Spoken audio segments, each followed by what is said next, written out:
네, 모든 일의 처음과 시작은 굉장히 중요합니다.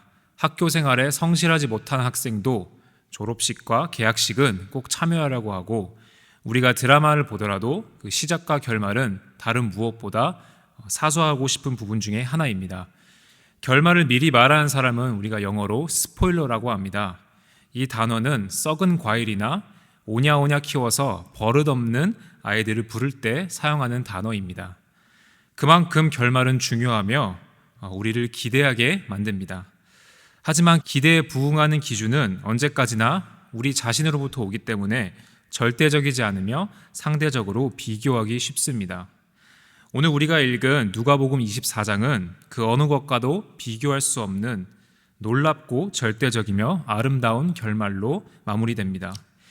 예수님께서는 죽음으로부터 부활하셔서 그의 모습을 제자들에게 보이셨습니다.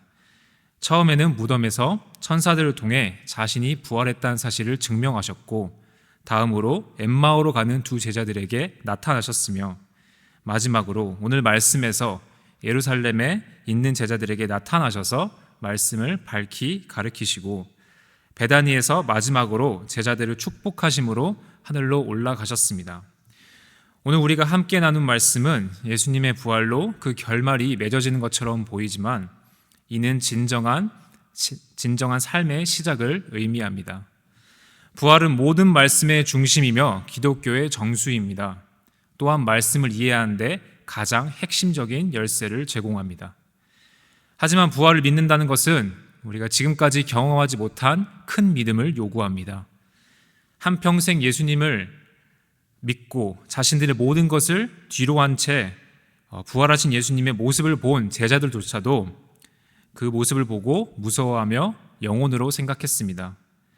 당시 사람들은 죽음 이후에도 그 영혼이 살아있다고 믿었습니다. 그래서 부활하신 예수님의 모습을 영으로 이해하는 것은 어찌 보면 자연스러운 모습이었습니다. 하지만 이는 믿음으로부터 나오는 것이 아닌 그들이 믿는 사회 문화적 전통으로부터 나오는 것이었습니다. 이러한 모습을 보고 예수님께서는 38절에서 그들의 의심을 지적하셨습니다. 그 후 하나님의 뜻에 순종하신 예수님은 몸의 부활을 그들의 제자들에게 몸소 보여주시며 손과 발을 보고 만져보라고 권하시고 그들이 보는 앞에서 생선 한 토막을 드셨습니다. 사랑하는 성도님들은 몸의 부활을 믿으시나요? 독일의 신학자 루돌프 불트만은 예수님께서 하신 여러 가지 이적과 부활을 신화라고 생각해서 성경에서 이를 제거하며 읽어야 된다고 말했습니다. 혹시 이러한 불신이 우리 안에 자리 잡고 있지 않은지 오늘 말씀을 통해 점검하는 시간이 되길 소망합니다. 예수님께서는 성경의 모든 말씀이 부활을 향하고 있다는 사실을 말씀을 통해서 알려주셨습니다.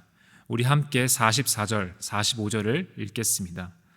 또 이르시되 내가 너희와 함께 있을 때에 너희에게 말한 바 곧 모세의 율법과 선지자의 글과 시편에 나를 가리켜 기록된 모든 것이 이루어져야 하리라 한 말이 이것이라 하시고 이에 그들의 마음을 열어 성경을 깨닫게 하시고. 아멘. 예수님께서는 지금의 구약 성경의 모든 부분이 자신을 가리킨다고 말하시며 세 가지 일이 반드시 일어난다고 말씀하셨습니다. 첫 번째로 그리스도는 고난을 받으셔야 합니다. 두 번째로 죽은 자 가운데서 살아나셔야 합니다. 마지막으로 예수님의 이름으로 죄사함을 받는 회개가 예루살렘으로 시작해서 모든 족속에게 전파될 것입니다.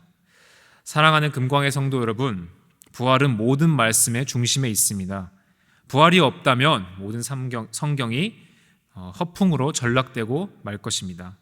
하지만 몸의 부활이 사실이라면 태초부터 말씀으로 역사하신 하나님의 놀라운 뜻이 우리 삶 가운데 펼쳐지는 영광스러운 일입니다. 그리고 하나님의 우리를 그 영광스러운 자리에 초대해 주셨습니다. 누가복음은 영광스러운 예수님의 부활로 끝이 나지만 이는 또 다른 아름다운 시작을 의미합니다. 오늘 하루 누가복음 말씀을 기억하고 묵상하며 예수님의 부활이 우리의 삶의 멋진 시작이 되길 주님의 이름으로 소망합니다. 함께 기도하겠습니다.